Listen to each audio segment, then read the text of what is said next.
Ito guys, mayroon na naman tayong customer dito.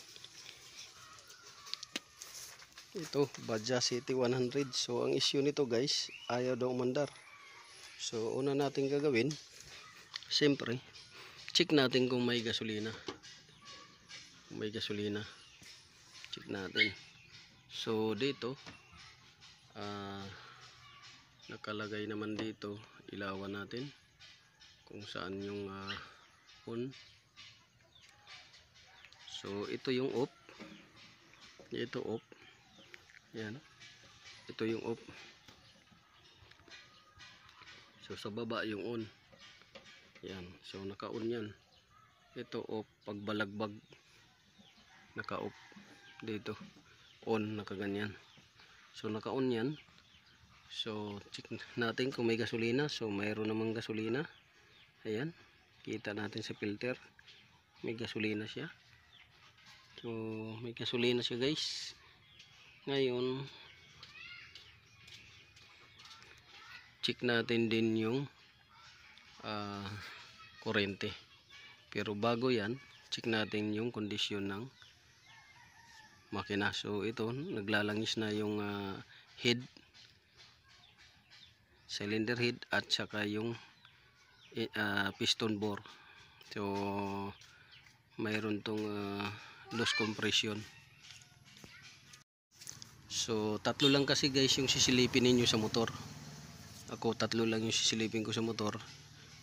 Gasolina, ito kagaya ng sinabi ko kanina, i-check kung may gasolina. Ito may gasolina, ayan o, may gasolina, marami kasi puno rin yung filter nya. So may gasolina siya.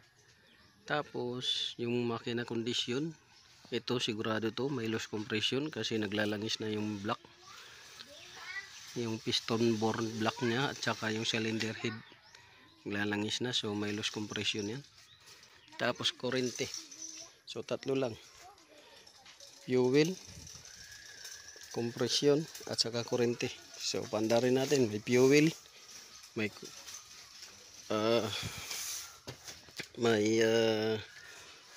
leaking yung ano. So asahan natin may loose compression yan, pero check natin yung kurente ngayon kung gagana ba. So ito na guys. So kailangan dito yung susi ninyo din ay goods. Pag ganyan, dapat may contact. Kung walang contact, hanapin niyo yung wire, piga-pigain nyo. Kung may mga dugtungan, baka mamaya nag-lose contact lang.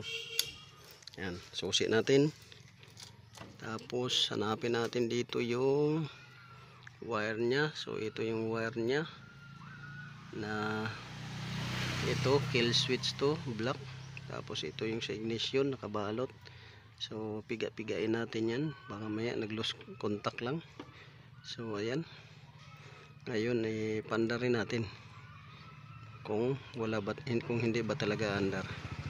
So yan yung gagawin natin, pandarin kung may kurente rin, at baka itong kill switch sumasayad kaya namamatay.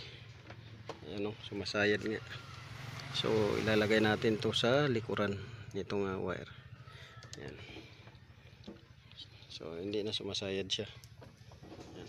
So ngayon pandarin natin kung andar ba, kung may kurente dyan. So makikita natin dyan kung may kurente.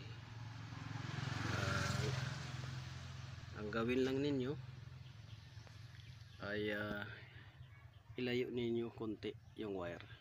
Ayan, para makita kung may kurente.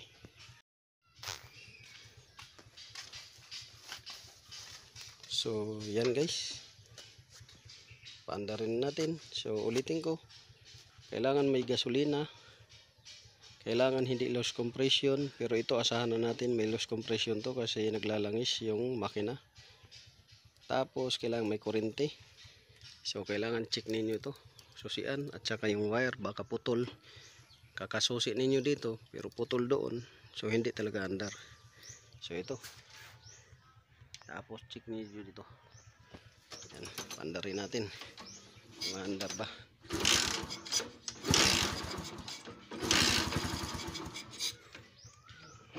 So kargahan natin gasolina.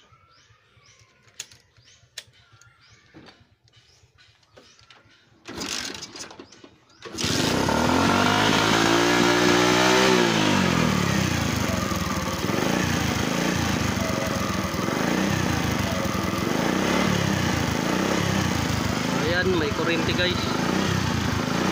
Ayan, oh.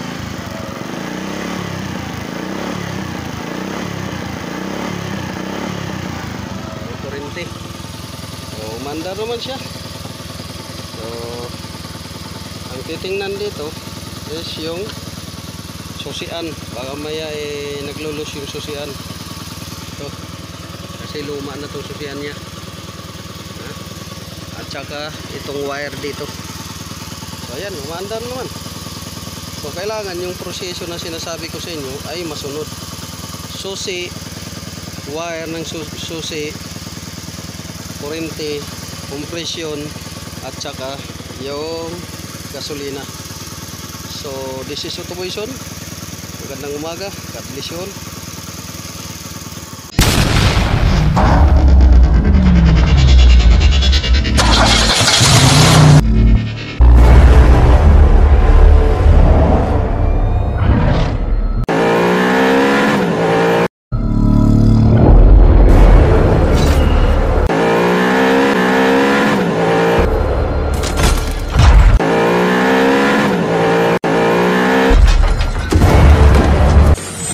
Make